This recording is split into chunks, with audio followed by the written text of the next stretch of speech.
నమస్తే. రేవంత్ రెడ్డి గారు కూడా ఈరోజు పరేడ్ గ్రౌండ్స్లో కూడా పెద్ద భారీ మీటింగ్ పెట్టబోతున్నారు. మహిళలందరికీ కూడా పెద్దపీట వేస్తాం, మహిళలందరినీ కూడా కోటీశ్వరాన్ని చేస్తామని చెప్పి కూడా చేస్తున్నటువంటి సందర్భంలో కూడా మహిళలందరికీ ఫ్రీ బస్ పథకం కింద ఇంకా 553 బస్సులు కూడా ఎక్స్ట్రా కేటాయించబోతున్నారు. దానిపై కూడా ఒక సభను నిర్వహిస్తున్నారు. అదే అంశాల్లో కూడా రాష్ట్రంలో ఉన్న రాజకీయాలపైన కూడా మనం మాట్లాడే ప్రయత్నం అయితే చేద్దాం. మన దగ్గర ఇప్పుడు కార్పొరేటర్ సరూనగర్ కార్పొరేటర్ ఆకుల శ్రీవాణి గారు ఉన్నారు. నమస్తే మేడం. నమస్తే.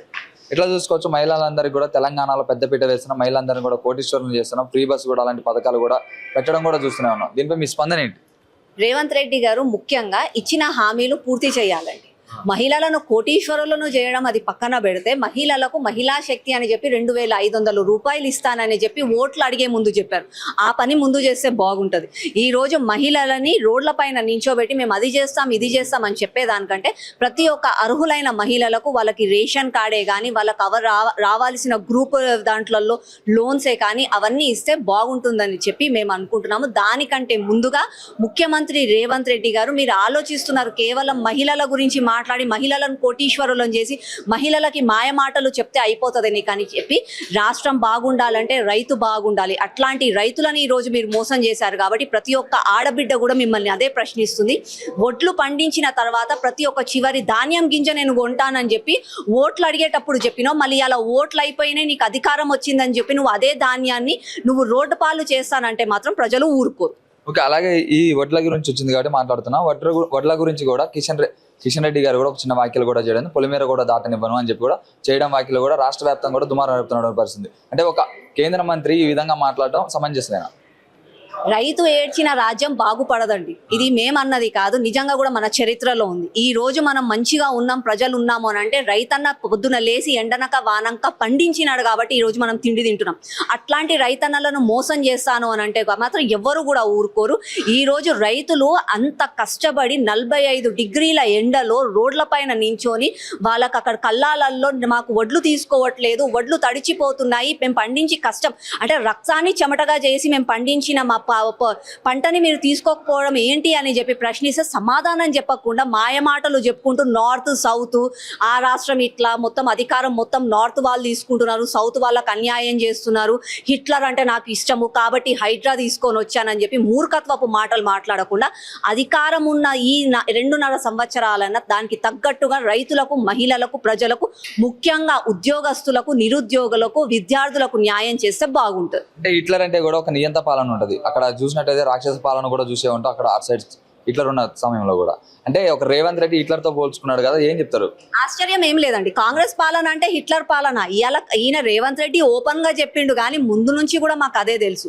అప్పుడు ఇందిరాగాంధీ గారు ఆమె కుర్చీ కాపాడుకోవడం కోసం ఎమర్జెన్సీని విధించింది. అప్పుడు లక్షల మందిని పొట్టన పెట్టుకుంది. అంతకంటే ముందు వాళ్ళ తాత ఎవరు జవహర్లాల్ నెహ్రూ ఆయనకి కుర్చీ రావాలి, ఆయన ప్రధానమంత్రి కావాలి అని చెప్పి సస్యశ్యామలంతో ఉన్న అఖండ భారతదేశాన్ని ముక్కలు ముక్కలుగా చేశాడు. తర్వాత వాళ్ళ నానమ్మ చేసింది, ఇప్పుడు వీళ్ళు చేస్తున్నారు.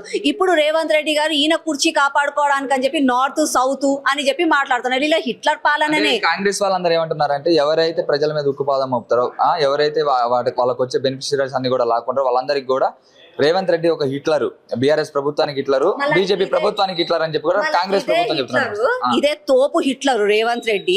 ఓవైసీ బ్రదర్స్ సల్కం చెరువులో కబ్జా చేసుకొని కాలేజ్ నడిపిస్తున్నారు, దొంగతనంగా వ్యాపారం చేస్తున్నారు అని చెప్పి ప్రూఫ్స్ తో సహా చూపించినాం కదా. మళ్ళీ ఈ హిట్లర్ కి ఏమైపోయింది? ధైర్యం జాలతలేదా? మళ్ళీ ఆ హిట్లర్ కి ధైర్యం జాలకపోతే మాలాంటి వాళ్ళకి చెప్తే మేము వస్తాం కదా. అలా బుల్డోజర్లలో పెట్రోల్ డీజిల్ కి డబ్బులు లేకపోతే మేము చందాలు వేసుకోనని ఇస్తాం కదా. అది కూడా చెప్పినా కూడా ఈ హిట్లర్ కి ఎందుకు వస్తలే అంటే ఈయన హిట్లర్ కేవలం పేద ప్రజలకు మాత్రమే, నోరు లేని జీవులకి మాత్రమే ఈయన హిట్లర్ గా చేస్తున్నారు. ఈయన హిట్లర్ ఎవరికని చెప్తున్నారండి? హైడ్రా పెట్టి పేద ప్రజల ఇల్లు కూలగొట్టిండు. అంటే వాళ్ళ ముందు అంటే వాళ్ళు అక్కడ కూర్చున్న వాళ్ళందరూ నేరస్తులా, వాళ్ళు ఏమైనా దోషులా, వాళ్ళు ఏమైనా టెర్రరిస్టులనేమో రోడ్ల పైన వదిలేసినావు. ఎక్కడెక్కడో బాంబులు పేలితే మన హైదరాబాద్ లో వాళ్ళకి మూలాలు ఉంటే వాళ్ళనేమో నువ్వు రోడ్ల పైన వదిలేసినావు. బంగ్లాదేశ్ నుంచి చొరబాటుదారులు వస్తే వాళ్ళని రోడ్ల పైన వదిలేసినావు. కానీ పేద ప్రజల ఇల్లు కూలగొట్టి నేను హిట్లర్ని అని చెప్పుకోవడం అంటే మూర్ఖత్వం. ఇప్పటికైనా తెలంగాణ ప్రజలకి రేవంత్ రెడ్డి గారు క్షమాపణ చెప్పాలి. లేకపోతే తెలంగాణ అమరవీరులను, తెలంగాణ మేధావులను, తెలంగాణ వీరులను, చాకలి ఐలమ్మ లాంటి వీరులను మోసం చేసిన వాళ్ళే, అతను ఇన్సల్ట్ చేసిన వాళ్ళు అవుతారు. ఓకే, నిరుద్యోగులందరూ కూడా ఇంకా ఇబ్బంది పడుతున్న పరిస్థితి ఉంది. దాదాపు అశోక్ నగర్ కావచ్చు, దిల్షుక్ నగర్ లో కూడా ఇంకా మీటింగ్స్ పెడుతున్నారు, ధర్నాలు చేస్తున్నారు. రావాల్సిన నోటిఫికేషన్ ఇంకా రాలేదు.